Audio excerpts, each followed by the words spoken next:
well, this is kind of the beginning right here. We welcome to Pub Wisdom. I've got Dominic here from Redline Garage Fab. Yeah. And want to talk to you today about your latest build and all the things you got going with it. So just to kind of maybe fill people in, you've got it's an old F-150 truck that you're turning into like a military looking build. Yeah, so I started off originally. I'm trying to think how this conspired.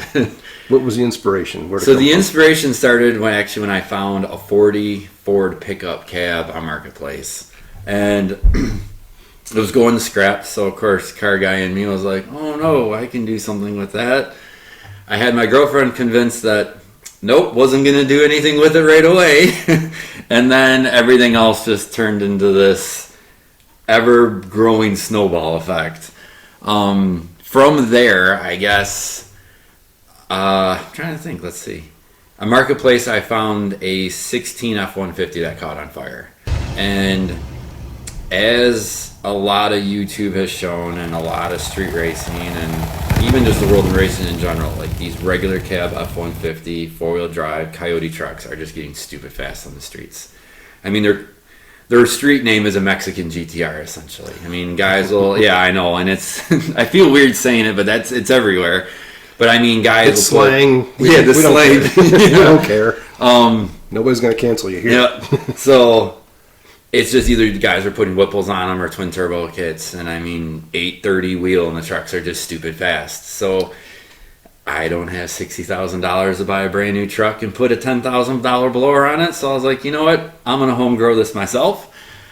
So when that chassis came about, I'm like, again, Comey Marketplace. It was in Metamora, so local to us here, and that to me was the platform to start with. Like, even though I wasn't gonna use the raw chassis, it was something to start the Lego effect of everything.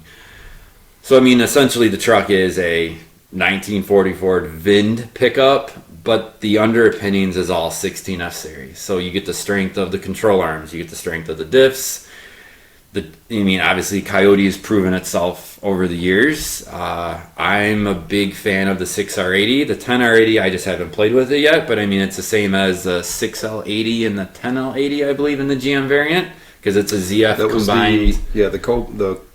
The co-developed transmission. Yes. Yeah. So a ZF brewed, and then they kind of went to their own ways when Ford had theirs. And so I mean, like, I got a '64 Comet, which you've seen at work when I was working with you. I mean, that had a 6R80 that with an adapter plate to a 408. That trans in stock form went almost 9s on a stock trans. Pretty darn fast. Yeah, and that car was making 890 to the tires. So, I mean, for a stock trans with the stock converter holding over 1,200 horsepower, that's awesome. Like, you can't beat that packaging of the transmission. So, knowing that chassis had that trans, I was like, sweet, sold. You know, like, I know it. I don't rebuild them, but I know it. So that gave me the build recipe. So, I mean, the truck's essentially a wolf in sheep's clothing, which I love. Like, I love being different. Love sleepers. Yeah. Sleeper. Oh, yeah. She ain't going to be a sleeper, but it definitely does stand out. Yeah. It does stand out. So just what you have so far and what Jami and I got to witness. And, Yep. And, give me some file photos. I'll have them. Yeah, we will do that. As this is rolling on. Yep. Mm-hmm. And then the next rotation was like, I always like to theme my trucks. Like, before I started with you, I had an F-100 that I saved from US Auto, which is a U-Picket junkyard. And I'm always trying to think of, like, dare to being different. I hate being blending with the sheep. Like, everyone can toss an LS, and everyone can toss a Coyote nowadays, which I'm doing. But, like, just being different. So, like, I was at the U-Picket yard with this truck, and I'm like, what's different that I could throw in this idea? And, of course, like, 6-liter Power Stroke, glutton for punishment, but that was the one I stuck with. So that one got codenamed like Old Smoky, you know, because it's going to blow smoke, right?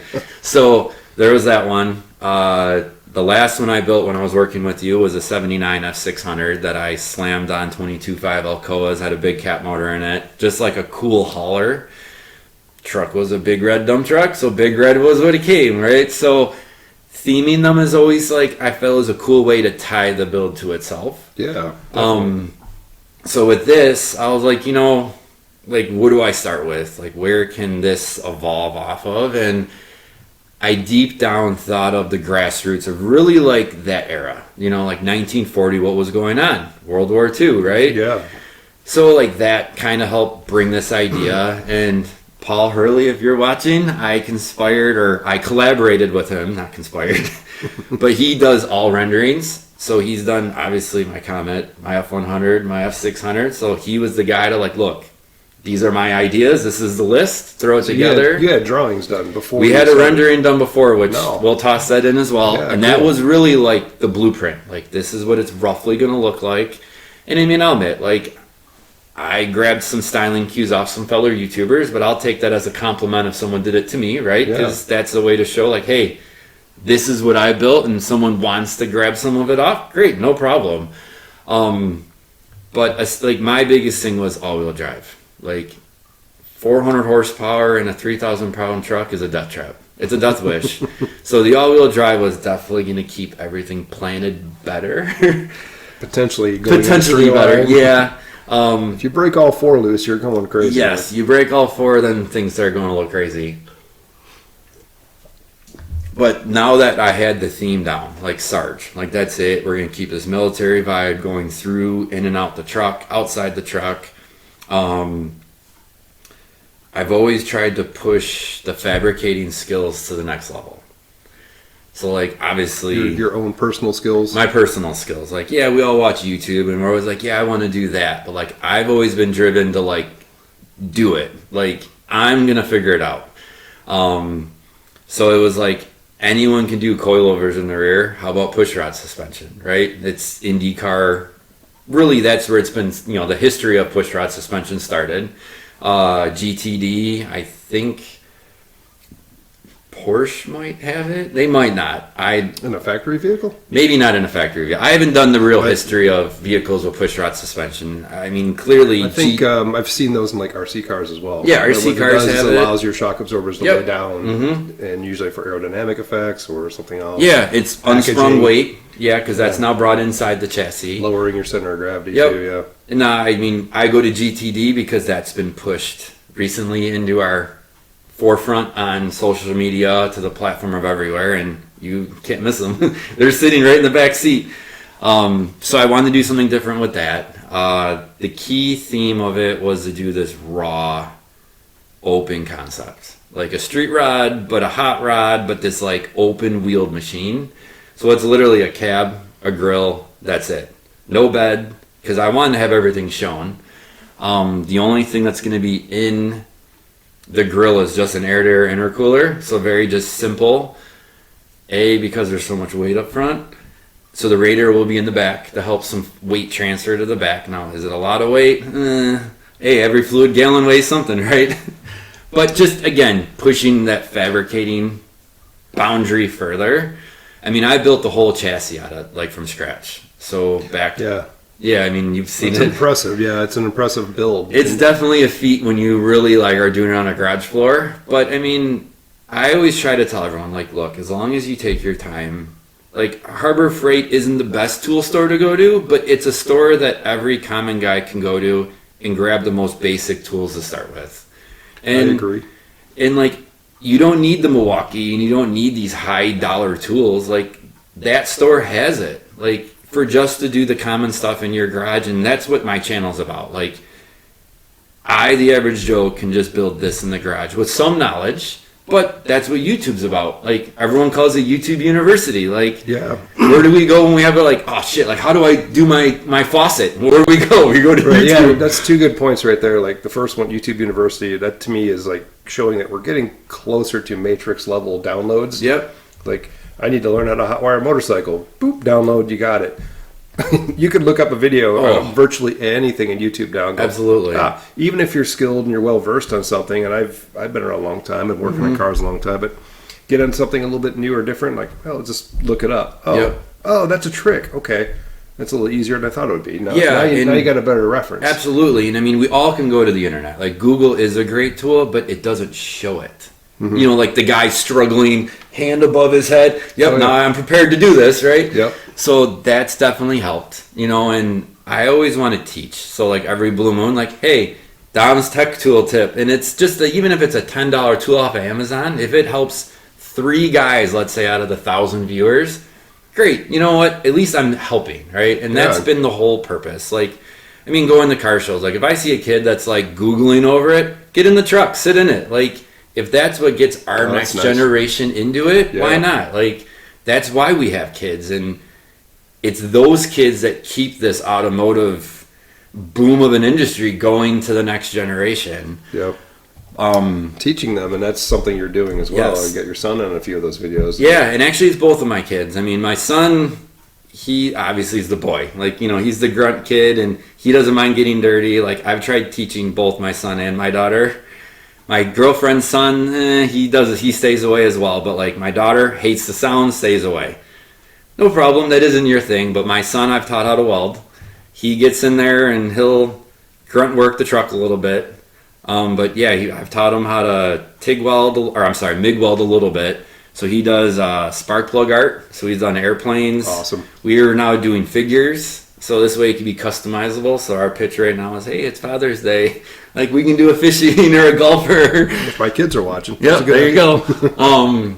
But it's awesome having the kids part of it. Like, you know, like 2022, I took my comment on Drag Week, and that was literally the week of hell. Like, the best way to explain it is like a woman pregnant. Hates like the last month of it. I'll never do this. Pops out the kid, and guess what? About 3 months later, what does she want to do? I want to have a baby again, right? That's how Drag Week is. Like, it is a week of hell. Like, we had, I had an engine bay fire on day 1. Don't know what did it. Something pulled an oil line down, and it disconnected, and I had an engine, thank God I had hood vents. That was what it caught the fire. Like, I seen it, I'm like, oh shit, pull over, right? Gatorade on the side of the road, poured it out, right? And the fire extinguisher was in the back, so it was just whatever we had quick. Oh. Got the car fixed. Day 2, we chased an alternator problem.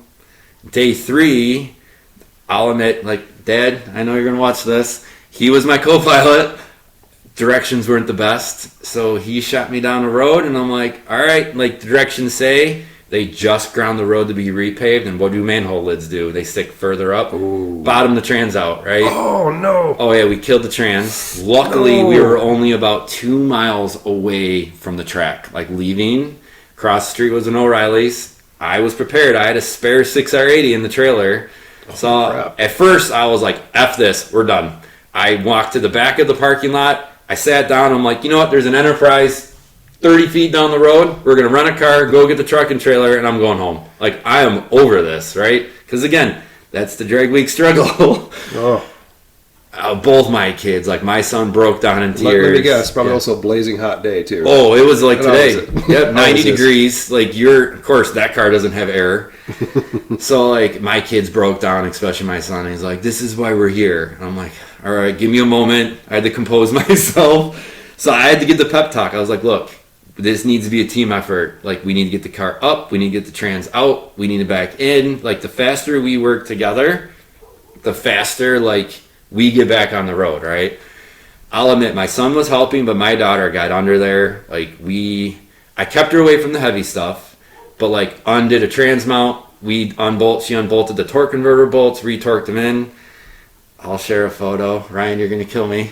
But that was a great bonding moment with her. And, every build after, she's like, can I help you with the trans? I'm like, honey, there's more to do than the trans. So, this build, we're going to do more bolt-on stuff. Because, again, she doesn't like the grinding and all that. But, you know what? To each his own. I'm good with that.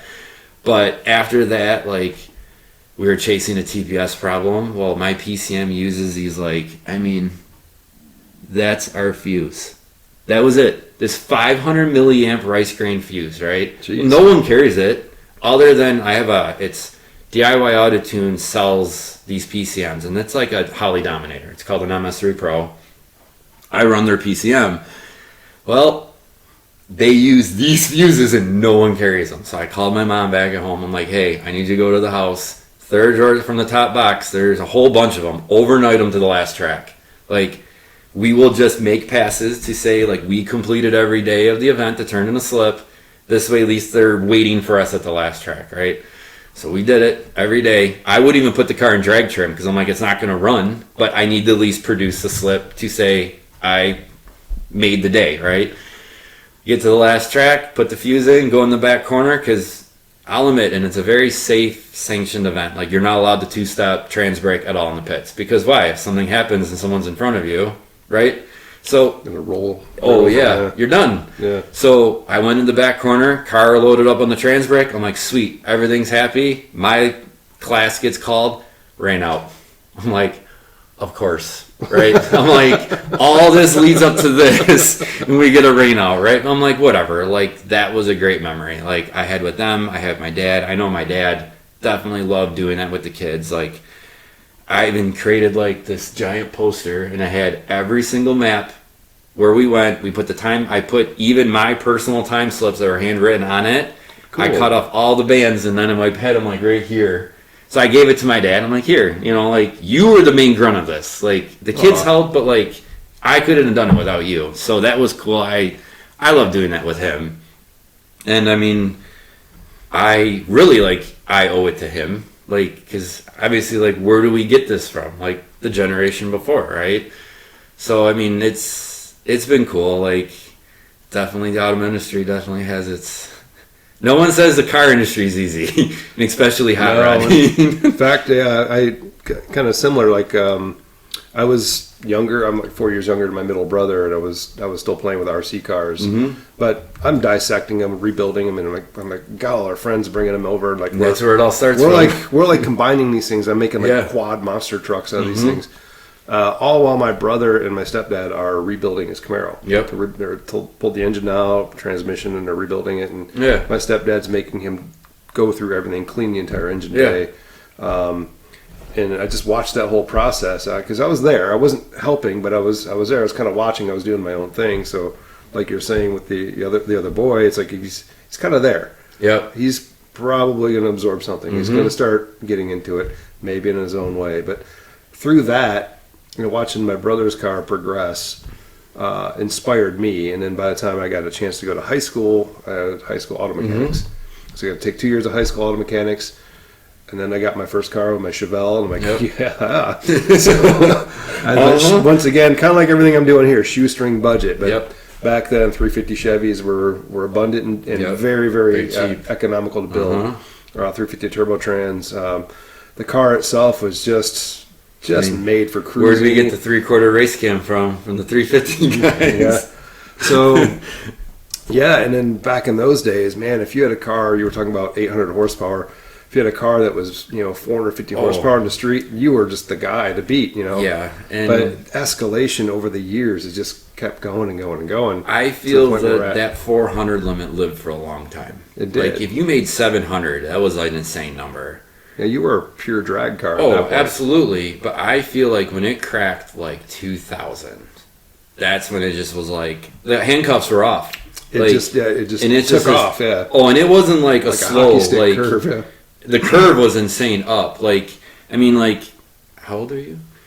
51. All right, so I mean, I'm 10 years behind you, right? So even like if you think of like in the 90s, like Fox bodies, 210 horsepower, those felt lightning fast. Yeah. You had the IROC based Camaro, like the days were just still insane of like, even like the escalation of like, well, you ain't shit unless if you're making 1,000 horsepower today. Yeah, street cars are chasing basically 1 horsepower per cubic inch. Yep. Right. So if you had a 350, if you could make 350 horsepower, you were doing good. Yep. You're doing really good. And I had a few different engines that were bordering on that. I had a 327. That was probably, I guesstimate like 330 horse. Yeah. My 350 prior to that was probably a little less, but still a lot of fun. And it's funny. I still have some of those parts in my garage today. Like, I missed that car. I missed that time. I didn't quite get into any major builds. I always had these dreams and ideas. Yeah. I had sketches of cars I wanted to make.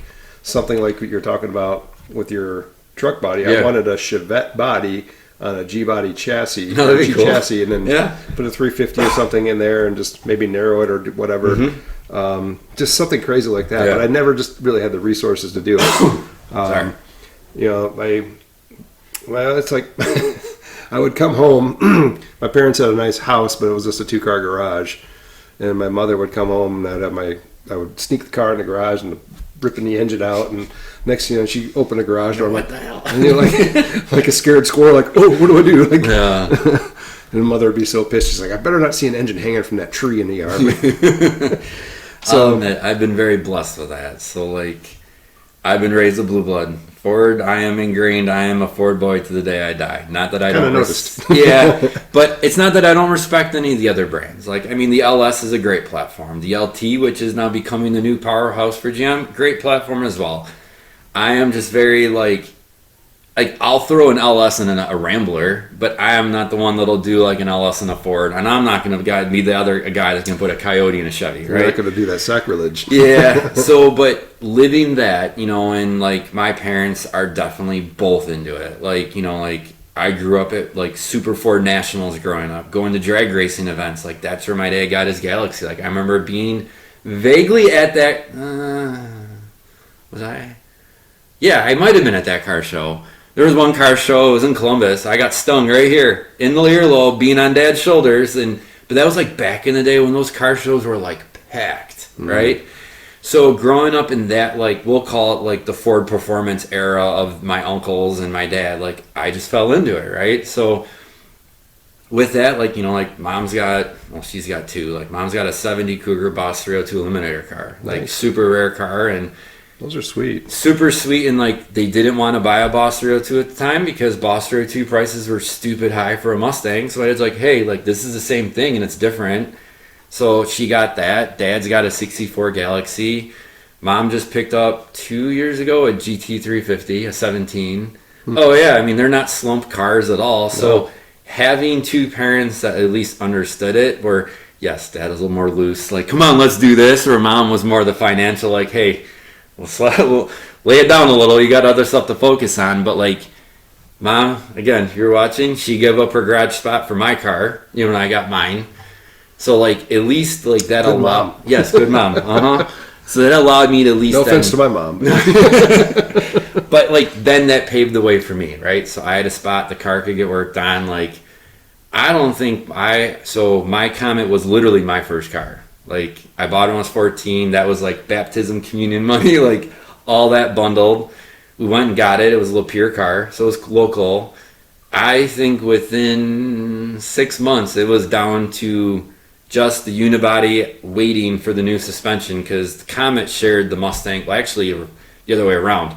The Comet and the Falcon, which were the sister cars of Ford and Mercury, that's what gave the Mustang its platform in 64. Okay. So nice thing is that car uses all Mustang suspension. So at least I can go in a catalog like, oh, okay, Mustangs Plus, cool, add it on. So I think my goal was senior year to have the car running. And I drove it to my commencements. It just got painted at, so I don't know if you're familiar with Lance Cruz's district, but Lance Cruz has a vocational center that does paint and body, which is actually my dad's sweet mate, Rich Stump. He was the teacher, and actually one of my cousins was a year younger. He helped do the body work and the paint in the car, which was cool. I kind of cupped it together. Got the car done just by the squeak of the tail at the end of my senior year, and I drove it to my commencements, which was cool. But, I mean, I'll admit, I know I'm kind of sidetracking everywhere, but, like, being in the Motor City, I think, is the best thing. Like, you have all three OEs sitting here. Right. Well, growing up, for me, and it's changed over the years, but growing up for me, it was you could be either a Ford family, a GM family, or a Chrysler family. Yep. You bring anything other than that badge, you're not even parking in a driveway. Nope. In fact, put that down the street kind of thing. Yeah. I was lucky enough to have family in each of the big three, yeah. which always made Thanksgiving a lot of fun. Uh-huh. Some of the bickering between the uncles and stuff like that. But, and of course, some of my good friends in high school, like a couple guys that were Chevy guys, and my buddy Rawl, Ford guy, we were just like this all the time. It was just bench talk the whole time. It was and eventually he got a Mustang, and I eventually got a Camaro, and it was just, I don't think we ever actually raced, to be honest. But he was pretty far ahead of me with his mods and stuff. Yeah. But I don't know. I still had AC in my car though. Well, that's how it was for Mom. Mom came from a Chevy-based family. Dad was the heavy Ford base. And the crazy thing is, like, my dad's dad, my grandpa, didn't give two shits about cars. Waste the money, put your investments in buildings, houses, which is a great investment. But financially speaking, yes. But it's funny how the three boys just gravitated towards cars, even though the dad was totally preaching it. But awesome because here I am today. But I mean, and then you had my mom's dad, which was crazy because like my uncle like worked under him from my dad's side. So like they would do cool stuff together, like hearing stories like back in the day, like your grandpa just cut a muffler in half, made 2 mufflers out of it, and just like we made it work, but it was the loudest car ever because really, what'd you do? You cut it in half. But it's cool having those two merge, and there's my mom now, a Ford person, right? But again, I mean, we all conform in a house, but like I do owe it to them. Like this is where this all paved from, and like from there, like again, like you know, the 2 years of auto shop. Well, I wasn't the one to be like, I'm going to take small engines first because that's what Chippewa Valley said. I was like, nope, I'm taking auto shop because screw small engines. I ain't working on those. Like, really? Screw weed whackers. So I dove right into that, right? So now junior year comes along like, we don't have any more classes for you. I'm like, what? And they're like, well, it's a 2-year program. Like, you jumped ahead and you skipped the first 2 years. I'm like, crap. So I did my co-op junior year and senior year because they were just making this odd schedule for me. My senior year for auto shop, even though it's a 2-hour block, I spent 1 hour in a classroom because they're like, well, technically you don't have a class, but we're making this homogenized class for you. So I had to do book work for auto shop, and then 1 hour would go down. Like, I'm happy they allowed me to do that because I think that's what helped drive it a little bit more. And then I went to Uno, which is a big college in Ohio. Their big pitch was like they did a lot of dirt racing, there was drag racing, but it was crazy. Like all here was corn, here was the ghetto. Like there was nothing in between, right? So I'd go down. I'm not familiar with the school. So it's a University of, University of Ohio. So it's in Lima, Ohio, and it's just a heavy automotive based campus. Okay, it seems like a lot of the guys work. Oh, a lot of the guys, yeah. A lot of them went there from GM. Okay. And you could do heavy duty diesel, you could do AC refrigerant, there was just automotive, and there was hypo machines. So of course, where did I gravitate? I gravitated to the hypo group. And it's a cool program. And honestly, any guys watching who are younger in high school, it's an awesome school to look into. And I mean, granted, now I think if you got vocational programs still in schools, oh yeah, stick to those too, because with the changing world and the way things are coming, we're still going to need people with skills. Oh, absolutely. But the one thing I loved about Uno was like, and I don't know, I mean, this was 20 years ago, but I think they still do it today, is like you could ramp up all your classes, go during the summer. So like what a 2-year degree would take, you could almost have it done in like a year and a half. Because they're allowing you to go all year. You could double the classes, which was super cool. So I unfortunately only went, I think, 2 class sessions. I collapsed the lung. Medical, whatever. I was tall and skinny and coughed, whatever. That's a different story. So that, I mean... Come up with a better story. Yeah, I know. That's all it really was.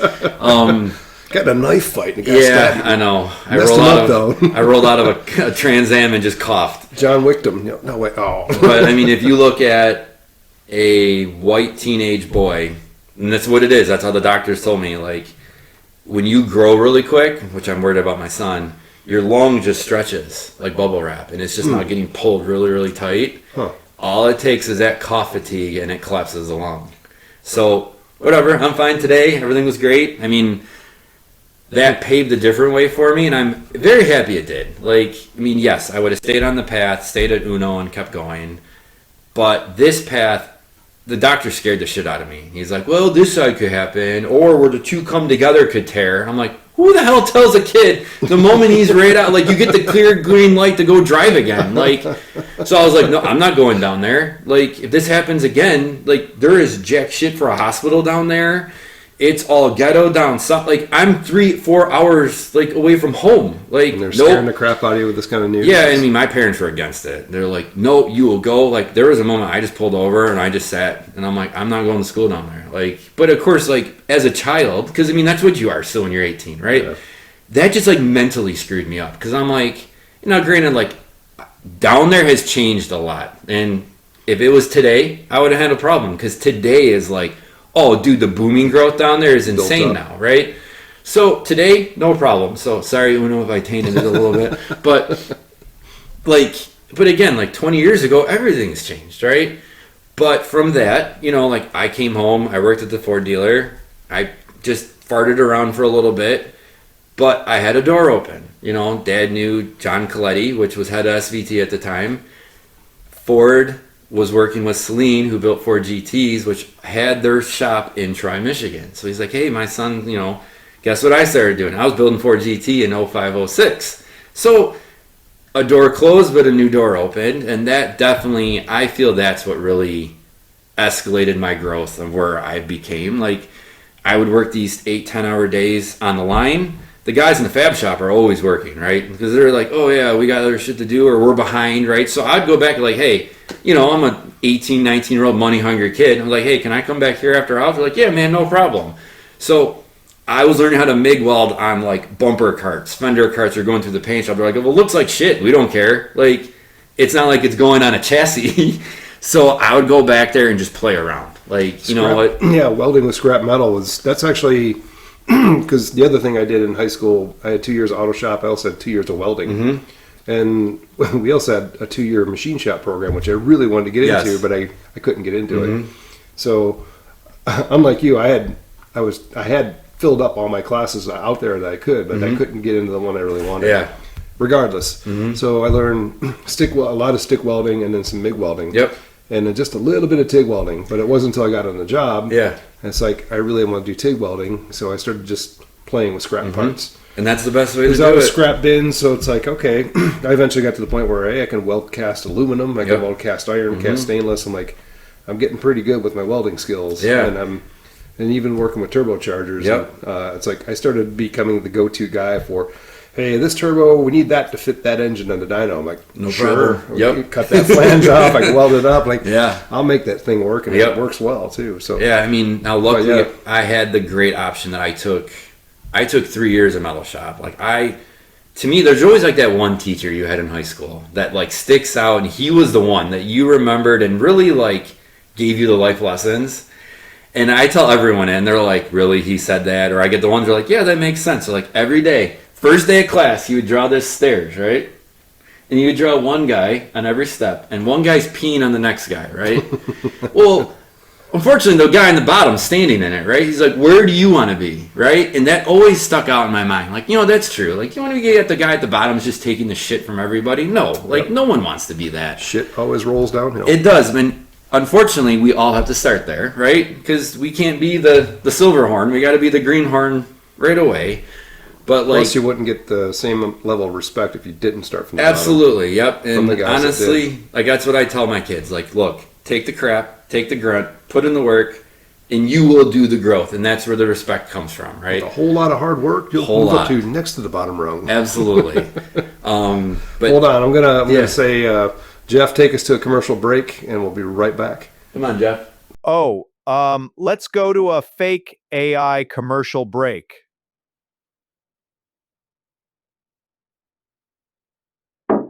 Welcome to the used kid dealership. Why buy new when these kids are already broken in? Certified pre-owned, clean with low miles, trade-ins welcome. This week only, buy one, get a toddler free. Don't miss out. Come on down today.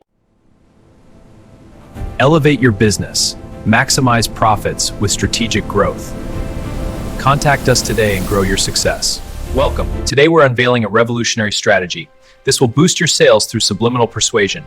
Our ads are designed to, don't sleep on this opportunity, buy now. Subliminal advertising. We know what you want because we told you to.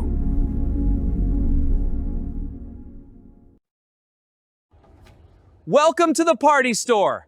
We'll supply you with all the stereotypical partygoers you'll need to have a fun and memorable party. I'd like to order some partygoers, please. What kind of party are you looking to have? I'd like to order 6 frat boys, 4 woohoo girls, 1 drunk guy that loves everyone, and 2 goth girls that won't pay attention to anyone but themselves. Coming right up.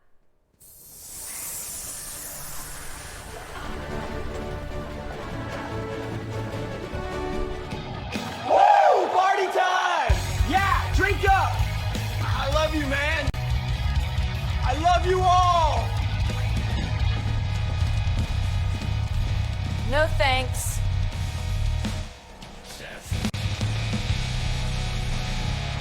Woo! girls have to see my boat. It's huge. Come out with me on the lake tomorrow. It'll be awesome. Metallica!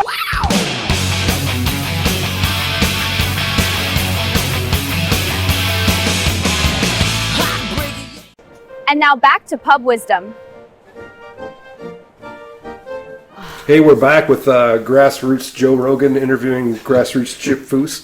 So here we are. We were talking about vocational skills and starting on the bottom rung and working your way up and earning that respect. And Absolutely. there's a lot to be said about that. When you get to be my age, it's like I'm now starting to become that guy that I'm like looking down on everybody. Our age, both of us. Yeah. You're there too, yeah. Yeah. So I mean, I think that's what drove me at Chulainn. Like, I was going in the back. Like, I was taking whatever crap I could because you know what?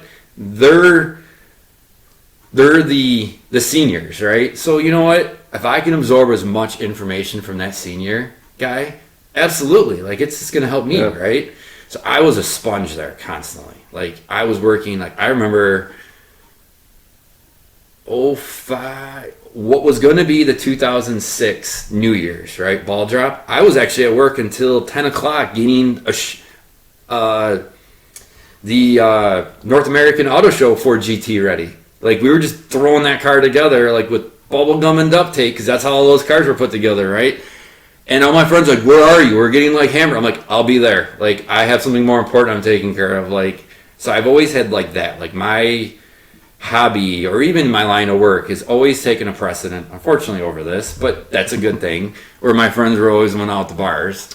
You know what, though? This makes a nice reward at the end of the day. It does, absolutely. And it's always all things in moderation, too. Yeah. And but I think that job is what has gave me like the utter respect for, like, you know, how the structure works, or like, you know what, if you want it there and it takes the 7 steps to get to there, you got to pave the way, right?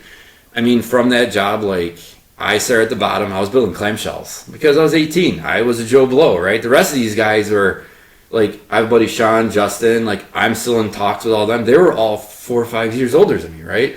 Like, one of the guys, Sean, like, he worked on the PV vehicle of GTs, right? So, like, how do you top that, right? Being 18, right? Like, I can't ever get close to that.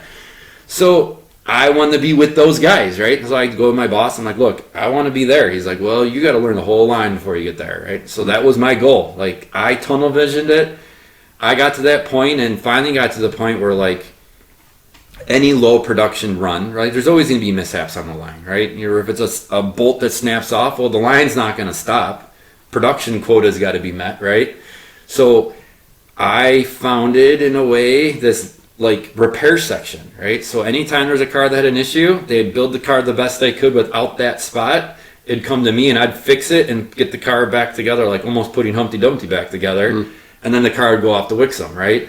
So with me, 2 other guys, like, we were like the all-star team, but like, we would get there an hour before. Let me back up and clarify. That's these are Chulainn Mustangs? No, so Chulainn was originally contacted, which Chulainn Mustang, they were contracted to do the Ford GT.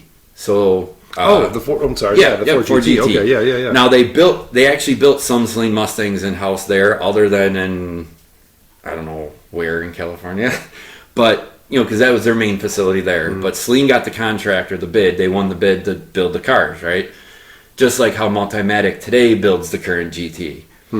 So we would build essentially a roller, and then it would go to Wixom Assembly. They'd get like the engine, the final fit interior, you know, like the fit and finish. This way it was dubbed like a UAW certified built car. You know, it is. So we built that first run, and then it would get shipped over, but like we would come in an hour early. We'd get everything prioritized. Like, okay, we got to get 5 out today. What's going to be our 5, right? From the, I hate to say bastard children, right? Because you only could pick and pull from the parts available. But it got to the point where, like, mules didn't have enough mileage time. So cars that, let's say, 70,000 miles would carry a rattle on a muffler. Well, the mules never got there, right? Because they pushed that car so fast in the production. So I was blessed because I was the most hungry one at the time, I guess.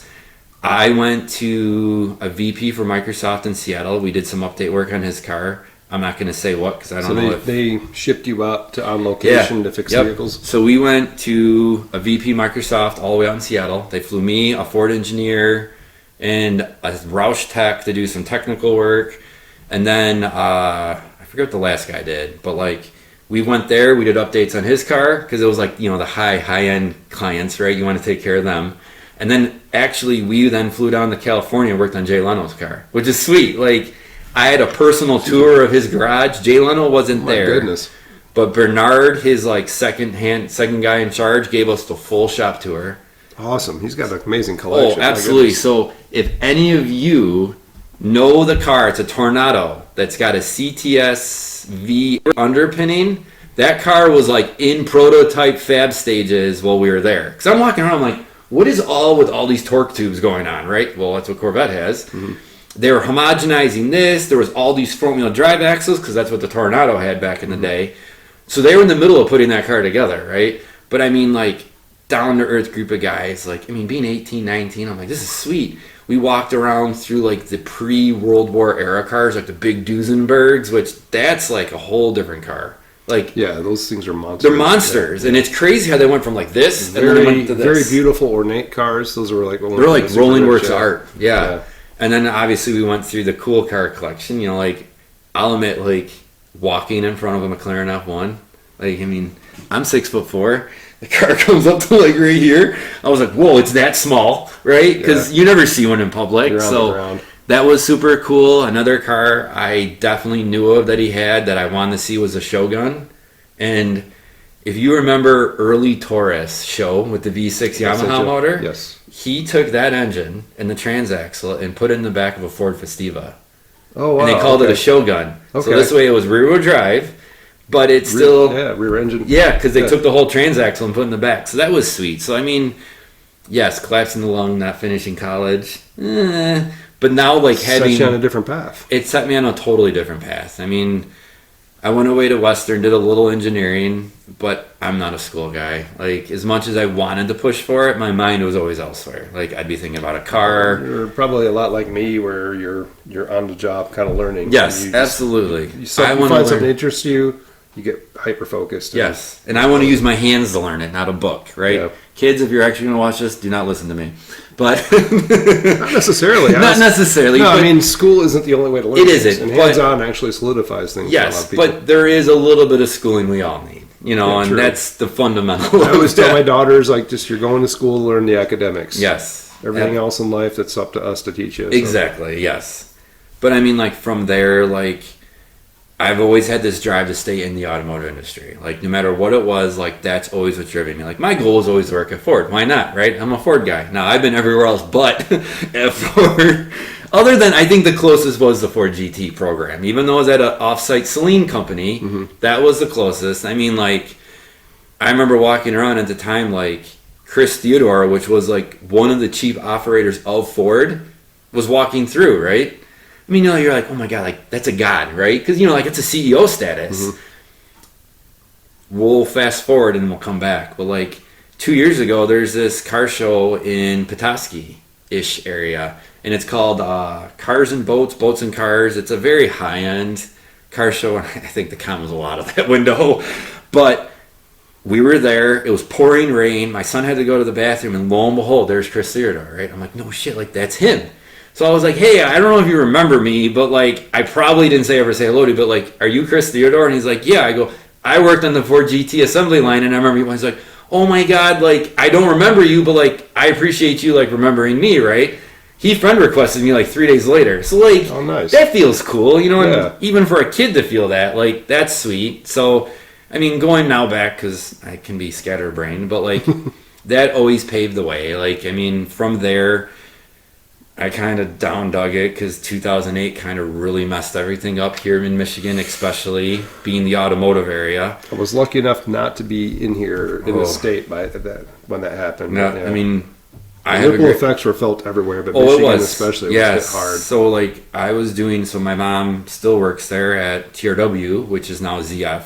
They did airbags and seatbelts. So I was up at our 32-mile site doing prototype bags. I was sewing them, and I was the lowest on the totem pole, so I got the X, right? Which being always a humbled kind of person, you know, because we always have our moments where we're not. But like, I was like, you know what? I'd rather have it be me. Like, I live with mom and dad still at the time, and I don't have like the overhead, like, you know, if we are today, like 2 kids, a house, like, you know what? I'd rather it be me than a guy that really needed the job, right? Yeah. So I got kind of laid off. Well, I did.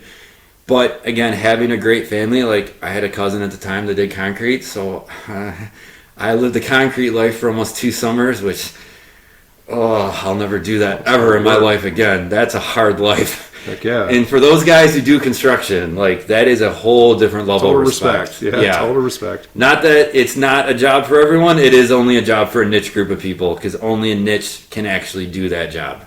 And I think that then gave me a different set of like mindset. You know, after that, I bumped around at an auto parts store, which I've always been working at auto parts stores forever. So like having the parts catalog mind, that's a dangerous tool to have as well.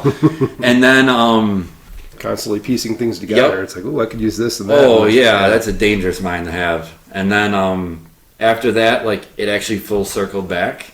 So Sling closed because obviously GT program was done. Another gentleman bought it. It was by the name Alternative at the time, which was just a contract prototype house. So we did like the eco diesel Rams before they came out. So a buddy called me and was like, hey, I can hook you up with a job. So I'm like, sweet, I'm back at my own home again, right? So we were doing the Rams, and really at that time, that's when the prototype Hellcats were being made in a walled off area. Eco Diesel Rams is like 2008 time? Yeah, 8 and 10. Okay. No, actually no. My daughter was just about to be born. Or no, she was born. So it was like around 11. That's when the Eco Diesel... That's when it finally emerged in the U.S. So yeah. Coincidental story is like I was working for Cummins at the time, and we had the V8 program, which was slated to go into the Ram for the 1500. Yep. And that's when 2000. Well, yeah, that's 2008 when time frame. Yep. Chrysler went under, disappeared for a while. The contract slipped. Yep. And then they reemerged as I think it was FCA at that time. Yeah. Or Cerebus. No, it was something weird like. That's Cerebus. when Mercedes took them over, because they were one of the first ones, right? I think it was Fiat. I think Mercedes was before that, but I think it was Fiat this time. You get so lost because they've had so many. Because that engine was that engine was an Italian engine, and I'm like, oh, you're going to give up on this amazing V8 that we're working on for that thing? Yep. Like, that engine eventually they had to find a new customer for it. Cummins was good enough to keep us employed. Like they could have just got rid of all of us. That's a great company, but they were a really good company. They kept us employed. It's like, we're going to finish the assembly line. We're going to finish developing this engine. We're going to find a new customer for it. And they had Toyota sniffing around, and then they eventually ended with Nissan. Yep. And they had a government contract for repowering Hummers. No way. So That'd have been cool. We had one of those V8s. They pulled the GM V8 out and then put this 5-liter V8 in, and it was way more horsepower, way more peppy. Oh yeah. They shipped it back to Michigan, and they're like, we getting phone calls. I'm like, we're on 696 and we're passing people. We never did that before in a Hummer. Like well, I mean, think about the tech on that, right? So that GM V8. That's a very old engine. Old, right? Yeah. I mean, that's like the Ford 7.3 ID motor non-turbo. Like, definitely a dinosaur from what the technology was then, right? But I mean, we had a single big turbo engine just for that, non-emission. It was like, I was trying to scheme a way to get that out of Cummins and into my Tahoe. Like, I would love that. But, but that's cool. At least see how like that even full circled with us. Those are parallel stories, right? You end up working on that program that kind of slipped out of I my think hands. we built. I think it was like the first 120 prototype mules, but having that because everything was always walled off there because it was a prototype house and. We were watching Chargers and Challengers go in and out. We didn't know what it was, except for like a select elite group, right? Come to find out, that was the birth of the Hellcat. Like, so that was cool. I left there. From there, I went to GM. I was doing like software updating. So for you guys out there, like anytime GM releases a car, well, they're always going to constantly release new software. Like, well, what were the bugs, right? So we were that team that got contracted in to just update the car as a whole. Like, we're doing the whole package or we're just doing the HMI system. So, I mean, like, we were based, they actually have the tech center, Milford, there's 2 separate teams. I have a cousin that actually used to work for them, just got hired in. I have another friend that I was all helping out through all that. And it was a great job. We traveled to all the plants and we would do updating at the plants for them. But again, it's like, you know, like you want to grow, right? And sometimes those ceilings kind of start like coming down. So I was like, you know what? There's no room. Like I hit the height of my ladder. So Mom called me up again. She's like, hey, we have that opportunity as a senior tech. Like you're at that level now. So I did airbags and seatbelt testing, which, oh yeah, I'm dangerous now when I see like kids in the front seat. Like I so want to tell people, and parents out there, if you're listening, like a kid under 13, do not put them in the front seat. Like you have no idea the ramification of that airbag, and it's milliseconds. Yeah, I actually did a college report on that when the original deployment rate of airbags was actually injuring people. Yeah, I witnessed when I was at Roush when they were doing the SN95 Mustang build, which was the mid 90s. Yeah, 94 to 98 chassis. Yeah, and we had a whole bunch of those things. Like this is like a building with 50 or 60 hoists. Yep. These cars all up in the air, and it sounded like a gunshot. Oh, it sounded like a shotgun. Pow! And I swear it was a couple. Oh, it sounds almost like a bomb going off. Yeah, and I thought a car fell off the hoist. It sounded so loud, and go running over, and a guy's falling out of the car holding his face. Well, there was no seat in there, so he was mounting the laptop thing in the center of the vehicle. Yeah. So his head was right next to the airbag, and he's hammering on something. And it created and there's a fault in the wiring. They later found out that someone had custom made the wiring harness wrong, and when he struck the floor of the car, it triggered the airbag, and it blew off right in his face, cracked his cheekbone. Oh yeah, hit him so hard. So it's those kids that put their feet up on the dashboard. That's a death trap right there. Oh yeah, you're gonna have your legs blown right through the windshield. Well, no, actually, they won't go through the windshield. Like we've seen the ramifications of that. So like when a kid or an adult, you name it, has their feet on the dash, they will come back towards you because that energy is coming this way. Right? You will break your hip. You're gonna shatter your bones in your legs. You're gonna shatter whatever's coming towards you in that direction wherever your legs hit. Like you're basically you just turned into a can of tuna fish. Like. Ugh. Anytime I see anyone, especially like in my own family, I'm like, nope, don't do it. Like I did first, it was like 4 years of seatbelt testing, and then I evolved into doing seatbelt testing and airbag, and then I evolved into airbag testing, which was on a catapult. But I did the sled testing, and it is like the airbag's definitely got a bad rap, right? Because like, oh, the bag hurts, it's the bag's fault. I'm like, well, hold on, were you wearing your seatbelt, right? Right. So they originally were designed around people who did not wear seatbelts to protect people who did not wear seatbelts. Then seatbelt laws came in every state, I think all but one, where now you're wearing a seatbelt, but now the deployment rate's still too fast. Yep. So they had to slow it down. So there's a generational step down of that.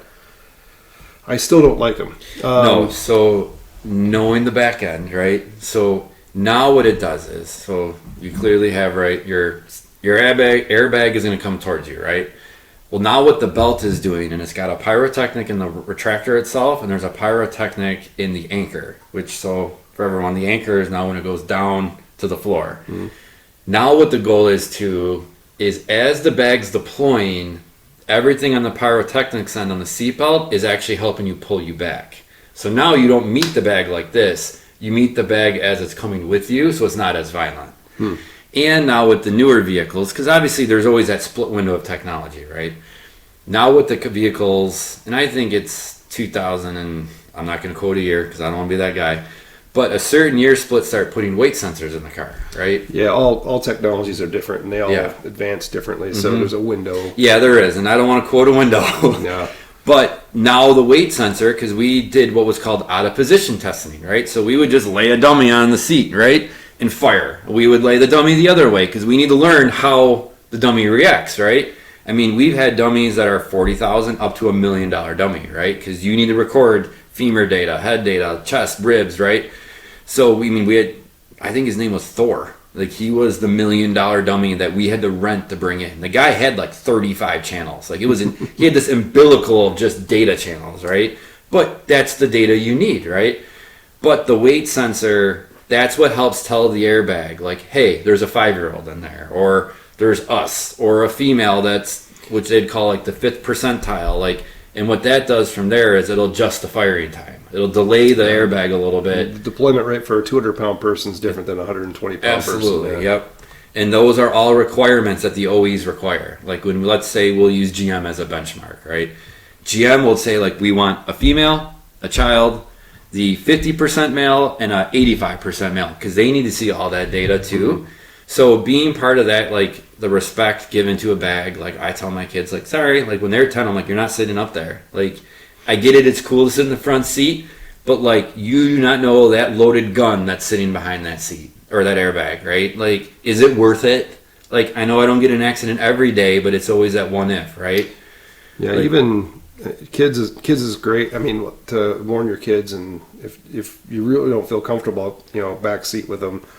But then again, you also have pets too. Yep. And pets put weight in those seats. Now you're getting a trigger like, hey, oh, it's a false, yeah. Yeah, now you got something in the seat, or even like a heavy purse or something. Oh yeah. You put something heavy in that seat. I think there's something, because I think they've tricked it where like you could put a laptop in there and you'll watch the light still not turn off. So I know they have something in there that's got to meet the whole, like it's a bladder that hits it, but oh, absolutely. Like airbags are different. So just the amount of engineering that goes into. Oh, there is more than you could ever imagine on that end, right? Because I mean, obviously, like at Ford or Chrysler or GM, because that's what we're used to. Like they have their own airbag deployments at their own headquarters, right? Milford, or you have the proving grounds up in Romeo for Ford, or you have Chelsea for GM or Chrysler.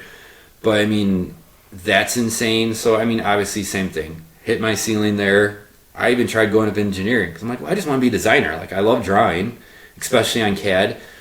Same thing. Hit that ceiling, was told no, and I'm like, cool. I'm just trying to better myself in the company. Like, so I hit that plateau, and then you and I met at GM. I did engines, and then unfortunately I had to leave. And then that was unfortunate. I was something I didn't. You were like one of the guys like, man, don't let this guy go. Like work with him. And it was a scheduling thing that didn't work out for you. It was, and honestly, like that was the thing I loved to do. Like, so we were going to be tuning the engines on the dynos. Yeah. Like I tuned my own car. Like this speaks my language. This is it. And even when we were training, it's not an easy thing to understand. Oh, and it's not. You bring someone new, even if they're mechanically wise to it. The software side of it is a whole other aspect. Oh, and then telling a guy like, put the load in, now watch your spark, or we got to adjust, and like, I was very fortunate in you seeing it. Like my mind was already there because why? I tuned my car, right? Yeah. So I was like, sweet, we just do this. Yep, no problem. Got the car, the engine to that humble spot and was happy. I didn't want to leave, but unfortunately I had to. So, I mean, now working at Audi, it's, yes, I'm working for one of the Germans. But, like I'm the Deutsch. Yeah. Mm-hmm. But I'm still tied in the automotive industry, which is great. Like in still being part of like the OE world is awesome. Like, because now like I eat, breathe, sleep it, which my girlfriend really doesn't enjoy that. Sorry, Kate. But but I mean, that to me is like, and I like would preach it to Art, like my kids, her kid, like if you don't have a true passion in something, where you're like going to work, enjoying it, but yet you could still go home and still do the same thing. That's cool. Like like, yes, it's different aspects. Like, I'm prepping cars, I'm getting a press fleet together. It's still cars, or I'm going home and fabricating them, but it's still the same thing, right? Because it's still a car. Yeah, and then sometimes when you do that type of work, like specifically fabricating and doing stuff like that at work, sometimes you come home and you don't want to do it. Yeah. So no, I could keep doing it. You might be luckier in that sense because, if you're, welding is, no matter what you do, it's always hot. You got to gear up. You're dealing with things that are extremely hot. Yep. If you're doing that all day, then you come home, it's like, you're wiped. Do I really want to do this? It's like, now I'm in the garage. It's not air conditioned. No, my son, I think, welded for 30 minutes. He's like, I'm like, coat up, jean up, like, it's all about the PPE, right? And he's like, I'm so hot. I'm like, look, do you want the ambers all over you? No, like that's just what you the need. light emitted from the arc can burn your skin. Yep. Like so, like a lot of shirts will have like a little V cut. Oh, you'll have a sunburn. I always had that, that triangular sunburn, like or like here. Yeah, get the forearms real quick if you're. Yeah. try to be a man. You can just put the gloves on and go with the arms, and like you got burned fast. Oh, I'll play the game. Like, I'm just gonna weld a couple things. I'm like, you know what? Nope. I'll put the coat on. Put it on. Well, let's take another quick break. Yep. We'll refresh our drinks, and if I think we'll get back to talking about Sarge and yeah, wrap absolutely. it up after that. Jeff, take us Now's out. a good buddy. time to refill your drinks or watch the commercials. Your choice. Coffee, energy drinks, and caffeine not cutting it for you? Try Nuke with isotopes. Aren't isotopes radioactive and dangerous? Only if you're a wimp. Try Nuke with isotopes. Aren't isotopes radioactive and dangerous? Only if you're a wimp. Now in low carb. Isotopes. It's what you crave. Now with 100% more plutonium punch and free half-life. Warning, may cause glow and mutate. It's a fact, most people don't learn how to drive drunk. Here at DUI's Education, we'll teach you how to drive under the influence. We'll teach you until your liver fails. And now back to pub wisdom.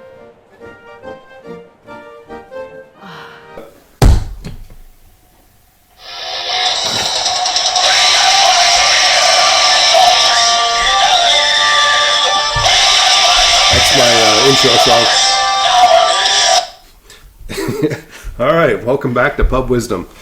All right, let's bring this back around. Let's talk about bring it back to Sarge again, and let's find out where you're at now, where you're going with it, and anything new you want to tell us. But and then eventually, when you get it running, let's go for a drive. I don't want Absolutely.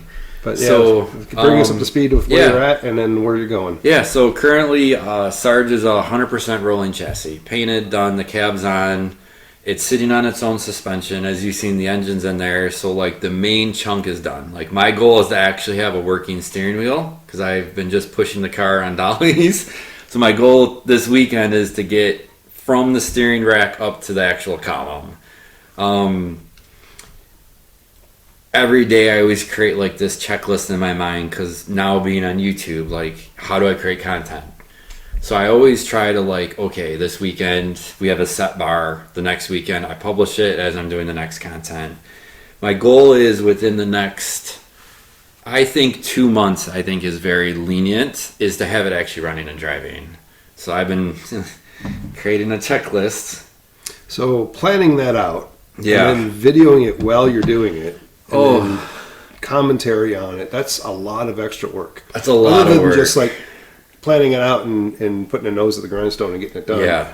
Now you have to document everything you're doing as you're Yeah, going. that's different because the first two builds, my F100 and the F600, was none of that. It was just go out in the garage and just do it.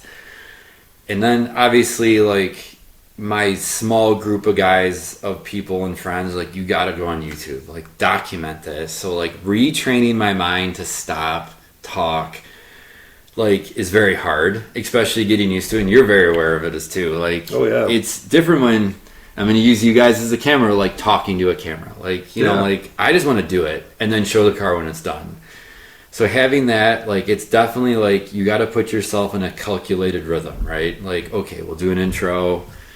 We'll talk about what we're going to do. And then for the most part, I just set a time lapse up, get to a certain part, stop. I'll just make that time lapse 30 seconds, explain what I did, move on to the next part. But like, you're always like your worst enemy because you're like, oh, well, Cletus like does this so well, or like these guys, but it's just time, right? You know, like your infancy, my infancy was a total different where I am today. Like, Oh, yeah. if anyone goes to the YouTube channel and you start Sarge's official build reveal video from 1 to now, like, I created a blooper reel, right? Because we're all human, like, and we all mess up, right? So, I mean, God, there was one take that took me like 30 takes, right? I'd get like almost to the end and then, blah, like, I lost it. Or like I fumbled a word, or I said like too much and I'm like, nope, don't like the way this is sounding, right? Or I forgot a sponsor, right? Because, you know, that's all part of the deal. And it's like, stop it, start, stop. I'll admit, like, Yeah, the editing process Yeah. gives you a lot of self-critical kind of Yeah. feedback. You're like looking at yourself. Oh, yeah, learning and- yourself. How did I enunciate that? Yep. Did I slur that out? And it's things you just do all along that you Yeah. don't notice until you When you're trying to yourself put up. yourself on a pedestal, right? Yeah. Because that's what we're doing. We want to look Yeah. picture perfect to the next person watching. And I created the exactly. But Hence so my like cheesy smile in all the pictures. so I created the blooper reel to show like we're all human, you know, and let's have fun with it.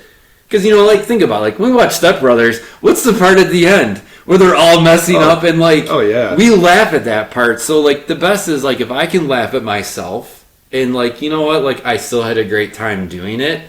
That's what makes it like real. So I'll admit the last 2 episodes I've been actually fading out of it because now like I can hit it on that first try. Or so we've definitely had this evolution on the channel. Like as you can, I guarantee you could totally bet for that too. Yeah. So I try to create content with the build like every week, and Saturdays is my YouTube day. Like my girlfriend goes to work. I have about 6 hours in my window just to go ham. And usually like I can crank out really hard in 6 hours. Like I know a lot of my buddies are like, how the hell did you just do that in 6 hours? I'm like, I've already been mentally preparing for this all week. Even though it doesn't look like I am, like I'm taking care of kids, I'm making dinner, watching TV with my girlfriend, like my mind is still in the background a little bit. Like, okay, I'm a Copa tube, I'm gonna run it like this. Or like I have to order P-clips for the fuel, like brake lines. Like, so my mind's always like running, I think is what helps the progress. Cause I mean, I'm gonna talk about all 3 builds. Like Smoky, I started Thanksgiving, it was running by May. Like done running, it needed glass with minor trim. And to do like an engine swap, break down an engine harness, that was awesome. The F600 was 1.5 years, but I had a cab that got crushed, so I had like a cab swap that kind of slowed everything down. But still, 1.5 years to do a giant truck that was built fully in my driveway. Spring, summer, winter, rain with a tent. That sucked. So like this one I started in October, but this was going to be more relaxed. Like obviously not relaxed because I am going ham, but like, okay, one day to actually dedicate filming, but building, but yet still do some background on it. So October to maybe August? I mean, that's still lightning speed for a guy at home, right? With a family and all that involves with it. So I always want to try to give like consistency to my viewers. Like I don't want to go radio silent for a month because what happens? Like, right? Because everyone's like, well, screw him, he's not posting.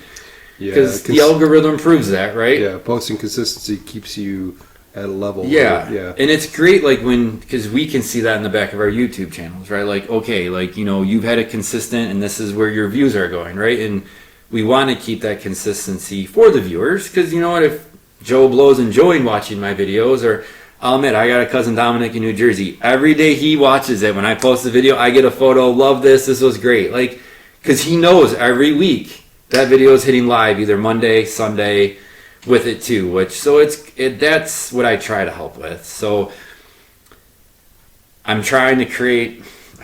I have on our notes on my phone, it's like checklist, right? Because we need that checklist to stay in check. I build checklists on my phones too. Yeah. Exactly. And especially with a level build like this, like you got to keep that like orchestrated, because like we can't do 5 without 2, right? So I'm trying to be very like, you can't put the egg before, or the cart before the horse. So luckily everything is falling in line. So I'm hoping by end of July, that's my goal. And I got a cool PCM, which will do some cool stuff with the engine. I got a cool AC system going into it, which will hopefully be coming out in the next video. So there's some cool behind the scenes that are always going on, which will just definitely help push this build. But I mean, back to like what the basics of the build was, right? Because, it's this radical cool truck. Like, I wanted to promote this truck that could kind of do everything, right? I mean, what's the point of owning a boat when you're 30 miles inland, right? I got this cool boat that sits in my driveway, right? That's why I really never owned a boat, right? We're super close to Lake St. Clair, but like if I only can drive it one day every weekend, like where's the fun in that, right? Yeah. So I wanted to have this vehicle that I could drive every day, right? So the Coyote definitely helps that. The variable cam timing, the 6-speed automatic, sweet. Drive it every day. I'll idle on the street. These are devices that make an engine that's that powerful more tame enough to drive down the street. Exactly. Which is the beauty of the modern engine. Oh, absolutely. And with modern transmission. Yeah. So now I can do 75, 80, 85, 90, and I'm only hovering 2,500 RPM. So I can get some decent mileage, but I can drive it every day to work, right? Now with 800 all-wheel horsepower, let's go drag racing. So with a truck that's all-wheel drive, 3,100 heavy, I did the horsepower calculator, it should be like an 850 truck all day, right? A truck that'll sit you talked about those Fox body Mustangs back in the 90s. Those are 3,200 pounds. Yeah. To put that in comparison, you're going to be a lot lighter. Oh, absolutely. With, an all-wheel horsepower. Five times, three to five times the horsepower. Like, I made the comparison to my son. Like, RS6 makes 621 horsepower at the engine. That's RS6 performance. I would be making, based on a 6,300 pound RS6, the RS6 would need to make close to 1,600 horsepower to make what I'm making. Like, the numbers are just stupid. So, drag racing, there we go, there's a check, right? That's what we live and breathe as car guys, right? Stoplight to stoplight. I would love to do road course racing because the truck's going to sit on 335 square. That's, like, I put my hand on it and that tire still goes to here, right? But not having fenders, I have the ability to grow. Now, I can't go on a trailer because it's too wide for a trailer. But, like, we could road course race it. So there's now check 3. Like, again, doing more with something than just being, like, drag cars only go straight, right? Well, that's it. You could drive it on the street, but, like, doing this also. And then one thing I've always wanted to do is this standing half mile. So there's a company or a business called Shift Sector. And if you guys look for it, the sector uses a 3. So it's like a backwards E. They do some phenomenal events. Like, if any of you guys, like, want to look them up, like, I think it's one of the best put together events that for a half mile or whatever that's put together. Like, it's very professional. It's very fit and finish. They actually rent our airstrip because, half mile racing, you got to have a shutdown. But like, safety checked, tiered. Like, I looked up the specs of, like, the safety sheet, and it's like, so I'm like, all right, cool. Like, they mean business, but business is also the safety, right? So let's do a half mile, right? I'm not looking to kill numbers. Like, I've already looked into it. Guys are bringing 4,000 horsepower cars. They're touching mid 250s, right? I'm not going to win anything, but, like, you know what? If I could buzz off a 160 and get out of it, great, cool. Really cool, though. Yeah. So the goal of this build was to do everything very easily each way. Like, yes, is it going to be the fastest drag car? No. But I'm going to have fun doing it. The other thing that my buddy Sammy, if you watch this, like, 6130, like, that's becoming the new drag racing on the highway right now. I don't want to do that because really there ain't much of that. And man, at 130 mile an hour, you're definitely getting some serious trouble. But, like, that's becoming the new benchmark. Like, oh man, a 4-second 6130. Like, I'm still asking my buddy, I'm like, well, is that good? Is that bad? Like, I know drag, like, nothing to reference it against. No, and he's like, well, think of this car. I'm like, well, I know drag strips, like, quarter mile from a stop to like the finish line.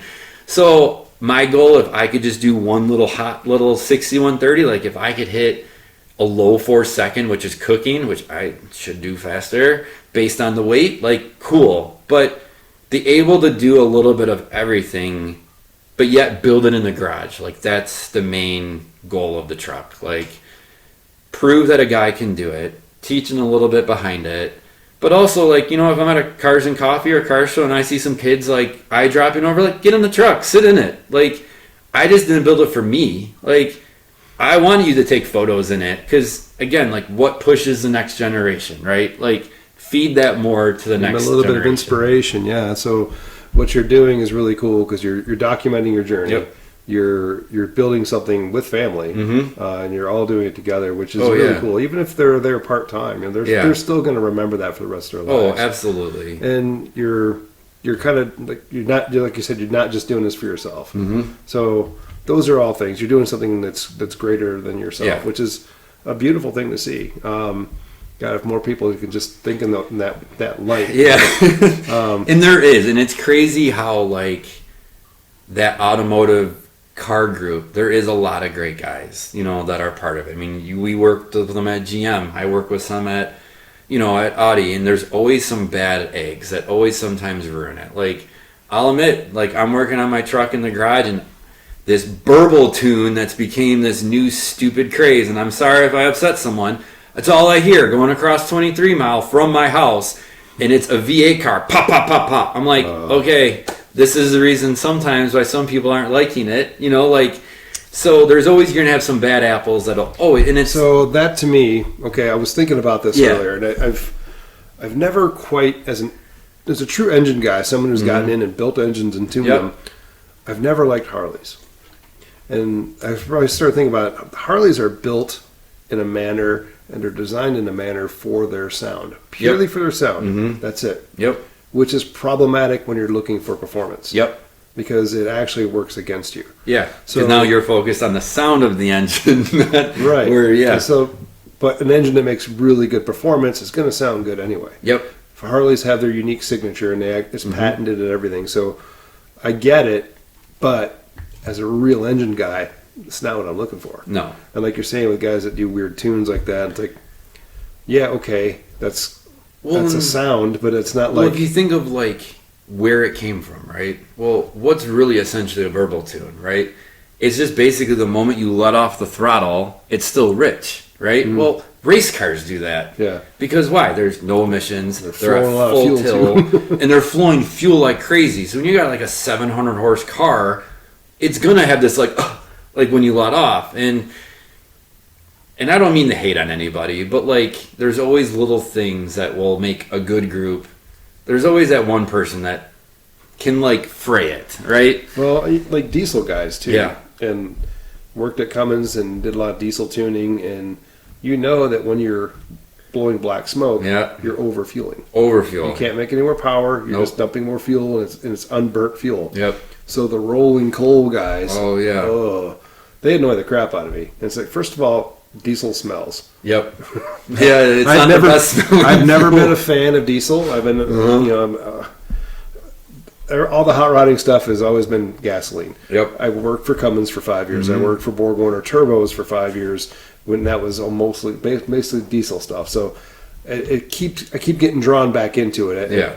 I'm just like, stop doing the rolling coal. It is the worst thing ever. It's not good for the engine. It's horrible for the environment. Absolutely. And it looks dumb. It just, because of that knowledge and understanding what that is, it just, it's dumb. And please stop doing it, man. Well, and I'll admit I had a couple diesels that did it, but I was young and dumb, right? Now, having my F100, because it was still a 6-liter Power Stroke, tuning has gotten a lot better in the diesel world. Because I even asked the guy, I'm like, hey, dude, like this thing doesn't even smoke like it used to in my old truck. He's like, we've actually learned to trim that out. He goes, again, like you said, you're just wasting the fuel. He goes, why? So he goes, we've learned to trim it out. Yeah, it'll haze, but that's supposed to be there. Because what would you rather have in a wide open throttle situation? You'd rather have a little rich than a little too lean. But that was my first call. I'm like, is everything running right? Because from what I remember, I would black out like all of the road because that's all the tuners would dump in, right? Especially for the diesel guys. So yes, I mean, we're always evolving to be better, and especially with the EPA always cracking or finding ways to like find a way to like squeeze on us. And it's those bad apples that bring their attention to us. Yes, because honestly, you can have a completely non-emissioned engine, but if it's tuned and it's running good, those emissions are not terrible. They're not. Yep. And we're so few in population that it's not going to make a big impact anywhere. And it isn't. And now, coming from a tuning aspect, since you've been doing lately, if a vehicle is at full tilt at a perfect Steuchment, the air fuel's perfect. So really, the burn is actually optimal. The emissions is actually low because everything is actually being burned in that chamber. So it's there. It just needs to be fine-tuned in it. But I mean, I know we're always kind of getting off path on all this. Performance and emissions kind of go hand in hand. They do. They do, but yeah. So you're kind of getting to like all the different things you're going to do with Sarge, Yeah. and so unlike your previous builds, this Yep. is a vehicle you're keeping, right? I'm definitely keeping this one, and like the goal is to like I want to campaign this truck a little bit more than I've done with the other ones. Like I would love to go to like some air shows. I mean, why not? That course, fits yeah. the bill, right? Or like try to put myself at more cars and coffee, because again, like if you know, like you guys are following it, like come and see it, come and check it out. Yeah. Like, so the goal is to just keep it where it's campaigning. Like, yeah, it benefits me in the YouTube channel, but like for some guy or even a kid that's just watching it, like, you know, I know a couple of boys at my daughter's school that are following it, right? Because they tell my daughter, like, oh my God, your dad's building this truck. And of course, you know, typical girl, she's embarrassed. But like, there it is right there. Like, there's the next generation, you know? So like, hey, I'm at this Cars and Coffee at this place. Come and check it out, you know? And everyone is welcome. Like, you know, like, and especially like hot rodders. Like, if we're not here to feed the next generation, hot rodding's dead, you know? And if we can't plumb that into this next generation, what are we going to be left with, right? So that's the mindset behind the channel. Like, if I can teach or even just inspiring one person out of the 1,000 views, then I did something, right? Mission accomplished. Yeah. Mission accomplished. So, like, I definitely, like, I've told a cousin of mine, like, hey, I want to come over and help. Come over. Like, absolutely. You're more than welcome. Or, like, my girlfriend's joked around, like, my house has been the revolving door. I've had numerous people stop by. But again, like, why tell them no? Like, come and check it out. Like, my painter did a knockout job on this cab. And, like, even if you guys watch that YouTube video of, like, when I got it, or every video to the time it's running, like, the video, the photos don't even do that cab justice. No, seeing it in person, definitely, you can tell a lot more detail. Yeah. Maybe just a little advice, maybe just do some close-ups, you know. Yeah, and I mean, I'm going to try to do some right now. It's just been a hot mess because, you know, I've been scattered all over the truck, but, like, I'm trying Stick to your plan, don't let me interrupt. Yeah, no, you're good. Absolutely. But, I mean, even I feel sometimes even, like they say, like, a photo's worth 1,000 words. It's like the photo's not worth the credit of the actual view of the truck. So, I mean, like, I've already set it up with him. Like, I give this guy credit. Like, he overnighted that truck from a Wednesday to a Saturday. Like, it was in primer to the time it was painted. Within 4-ish days, like, he was dead. Like, when I picked it up and I was like, look, how about this? Like, we're going to throw it together. I'll drive it up to you. We'll put it inside your paint booth, and then we'll do, like, a whole one-on-one what was going on. Like, I go, and this way you get your credit out of it because, like, the paint work is insane. And, I mean, I have some great sponsors on board. Like, I mean, Paul Hurley, who did my rendering, Boyer Steel, who just supplied all the steel, QA1, who helped with the suspension, Evil Energy, that's doing with the fittings and the fuel lines. I even had a Hot Wheels store. It's called Urban Diecast Detroit. They're off of 19 Mile and Garfield. He was happy to jump on board. So I've been picking up all these little guys that have been, not all little, and I don't mean it that way, but like all these supporters that just want to help out, which is so blessing. And contributing too. And I want to give back to these places as much as I can. I mean, like, QA1's 10-ish hours away. Like, I'd love to drive there in a heartbeat and show it on display. That's going to be a little hard, right? I mean, 10-hour drive is a long drive. But, like, all the local businesses, absolutely. I want to put in their place, take pictures, have the company, the guys walk out, because those are the companies that helped make it, right? So just keep that mindset. Like, I mean, the goal is obviously to build something else, right? Like, what's always in the background, right? That's a car guy.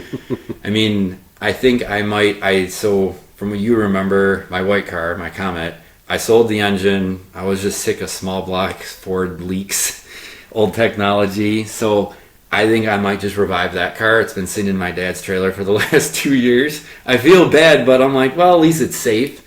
So I might revive. You're making progress on a current build. Exactly. So, I mean, it can wait. I mean, exactly, and it's paid off, so it doesn't owe me anything, right? And I hate to say it like that, but it is. I mean, it's paid off. It can sit somewhere dormant until I'm ready. And I always love giving my vehicles their own unique personality. Like in the Comet, was its own. Like everyone knew it. It had this turbo small block, which was different and unique. You know, Sarge is clearly on another level. So like giving the engine to the Comet, like what can be unique but different, but make some solid power. So I have an idea on one, and that'll be coming up on another build coming up. Save that for later. Exactly. So, but even back to the YouTube, like planning's a whole different level. So it's just, you always got to be like a month ahead of the curve. Well, I'll put links to your stuff in this video, and anyone can go check it out. Yeah. And definitely encourage to check it out, because I think it's a great build. And I appreciate that. I'm glad to see you do that. I'm glad to see you get some success. And I do this basically because I just want to get whatever little information I get up here out there, and then all the good people I meet along the way, and all the cool things they're doing, and just put it out there. It's like, if it takes off, great. If it doesn't, I'm just gonna kind of keep doing this as I'm doing it. I actually enjoy this. I enjoy filming, editing. Even the goofy commercials I put in here now are just it's another little hobby I've taken on that just kind of has grown with this. Well, and it goes back to the point where, like, if you're not having fun with it, Right. then why are we doing it, right? So, like, you know, you said your goofy commercials, or me doing the bloopers, like, that's what makes it, like, fun. And you want to, like, draw you back to it, right? Yeah. So it's great to be on. I appreciate it. And like he said, we'll definitely share the links. And I encourage everyone to watch them. And I can't wait for a ride in it. Absolutely. Well, then maybe we'll do a wrap-up one when you get it all done. I think one thing I'll do is definitely do some like ride-along scaring some people. Like realistic how like the truck is. Get a GoPro in there facing them, But, I mean, with that, the truck is super safe. Like, I have a cage in it. The goal is to be an 850 cert cage. So safety has always been a mindset building it. So I don't want you to think I'm just building it to be reckless. I mean, the framework is heavy duty. It's heavy duty, 8th wall 2x5. So it's going to take the grunt. And the cage is definitely structurally integrated. I'm sorry. Such a goofy word. But it's put into the frame in the right spots to keep everything safe and happy. But yeah, I mean, glad that you invited me. You've got the background experience with all of that. Right? Oh yeah, and I think that's what paved the way, to be honest. So I'm kind of happy that this happened. But yeah, I mean, so everything on my socials, other than the links he's going to show, is Redline Garage Fab. TikTok is not my most. I have a hard time struggling with that one because it's just a post, right? So that one is not the best one I post onto, but definitely like Redline Garage Fab is on the Instagram, it's on YouTube. Facebook I haven't generated off myself, but I always just use my own Facebook to help push out, because I already had a following from some existing businesses that I've had that has created my Facebook to what it is.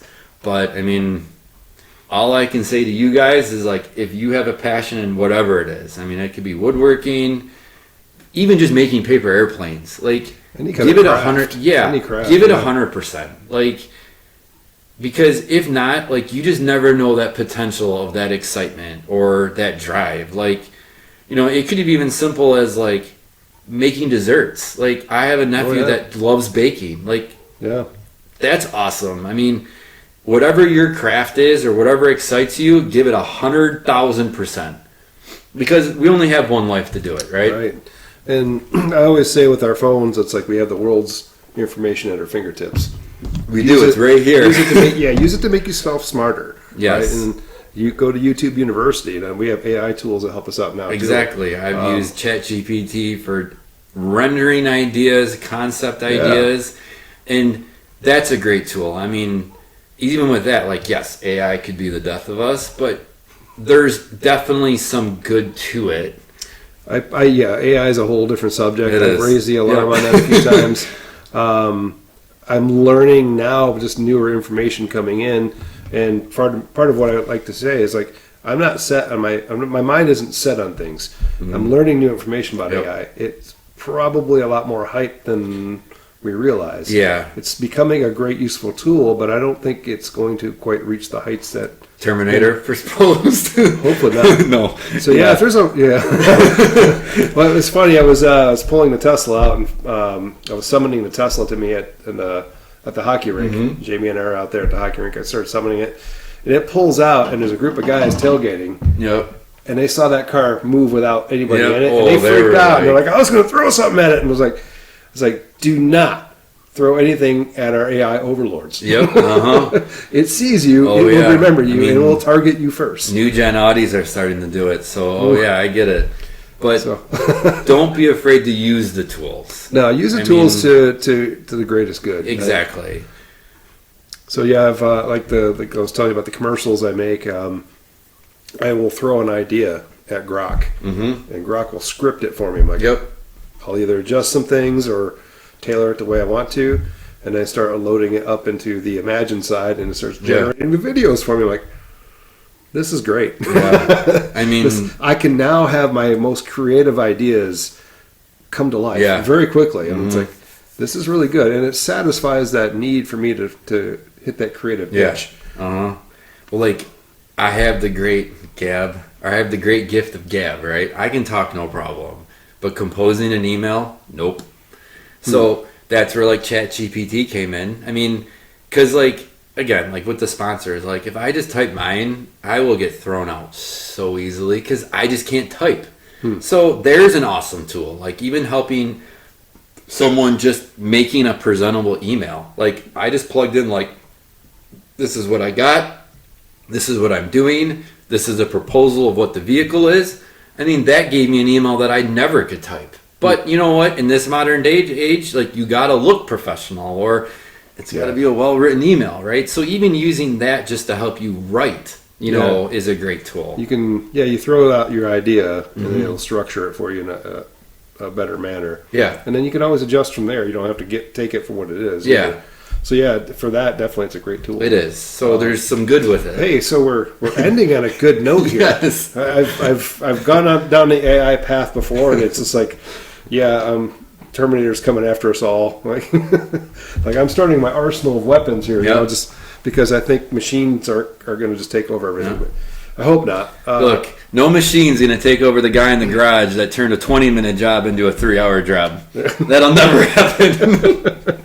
So yeah, prepare for the worst, hope for the best. Yeah.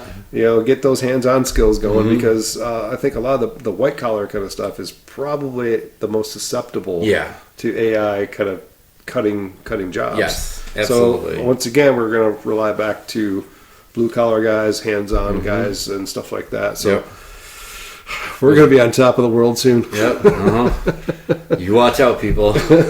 One day. So with that, I think we'll call it good, and make sure you tip your servers. And absolutely. Have a good day from the pub.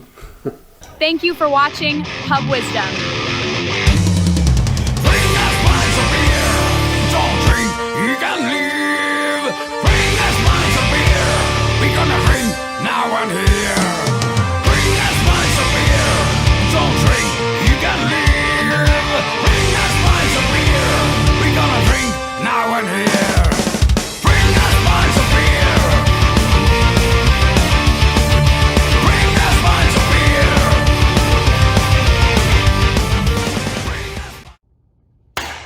Whoa, that echo! Definitely a dud.